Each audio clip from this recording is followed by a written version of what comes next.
air conditioning unit was these loose fuses. We know that because we deliberately pulled them out, cutting off power. That'll shut down the compressor.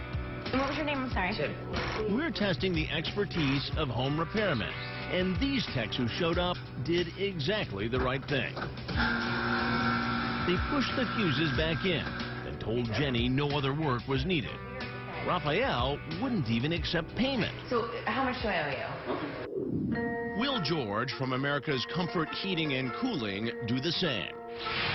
He quickly finds the loose fuses, pushes them back in, and does his inspection. But instead of telling Jenny the job's done, he has some bad news. You have a leak somewhere. Her system, he says, is leaking Freon, the coolant inside the air conditioner. But how would he know? Testing a leak is a long and complicated process, something that George didn't do. So there's a leak. Oh yeah, 100%. There's a leak. George says dealing with a leak could get expensive, especially if it's in the long, snaking coil where the Freon circulates. You're looking probably about $1,500 to replace the coil. Either we can look for the leak and fix the leak, and if it's in one of the coils, then it's not worth it. It's just worth getting rid of the whole thing. Okay. Then there's the cost of adding Freon. We have to recharge the system, so you're looking at probably about $1,900. $1,900. Okay. And how would the cost of that repair compare to getting a brand new air conditioning unit? It's $3,826. $3,826. That's $3,826. Bottom line, what do we need to do? I would replace. You would just replace. Okay. Crap. We're talking the whole thing. All right. Stay here, and I'll be right back. Okay. It's time for me to have a chat with George.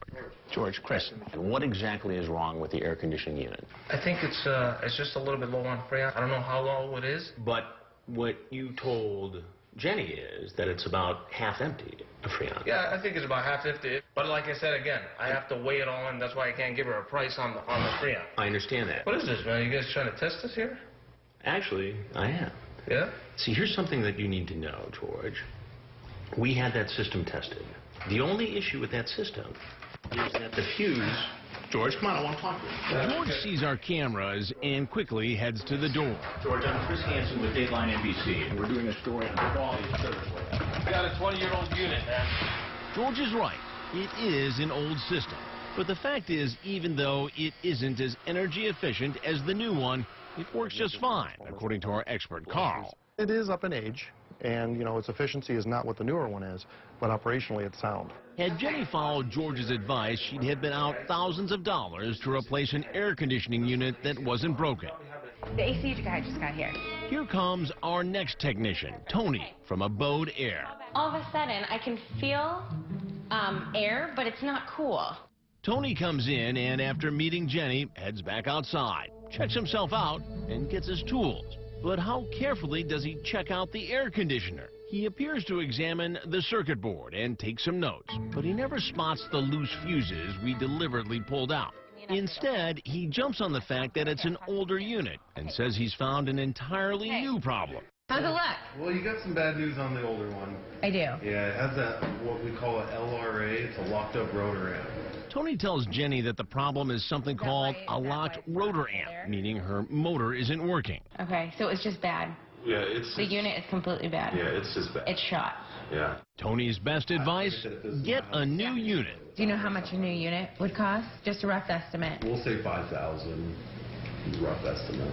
$5,000? Remember, all that's wrong are the loose fuses. Hey, how are you? So I head downstairs to speak with Tony. So all in, what do you estimate this will cost? Probably about $5,200. $5,200. Good, and that's the estimate right there? Yeah, I gotta still finish filling it out. Yeah. Well, let me, Tony, before you go, there's something that I need to tell you. Sure.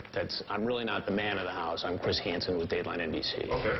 And we're doing a story on the quality of service provided by repairmen and mechanics who come to the house. Sure. And so a couple things. Go ahead, have a seat, relax. I just want to ask you a couple questions. No, in fact, I'm not gonna have a seat. I gotta get things buttoned up. Well, I'll walk with you, because there's something I want to show you out there. Great. Things that you said needed to be repaired on this unit weren't broken.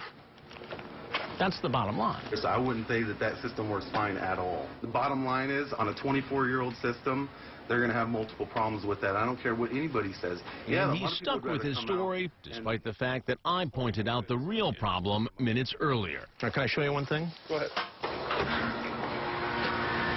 Oh, the disconnect. Works just fine now. Yeah, it does.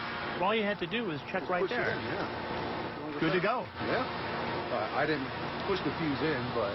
Well, why didn't you push it in? Because I didn't notice that it was sticking out. But wouldn't you check that as a matter of routine? No. You don't go to jobs where the disconnect is sticking out. We just check the fuses. So what can you do to make sure the repair person you call is the right one for the job? First, when someone gives you the bad news, get a second opinion. So this is a must-do right now. But one of the best ways to find someone who knows their stuff is by word of mouth. Get a referral from someone who's had a good repair experience. That way, the odds of finding someone you can trust will go way up.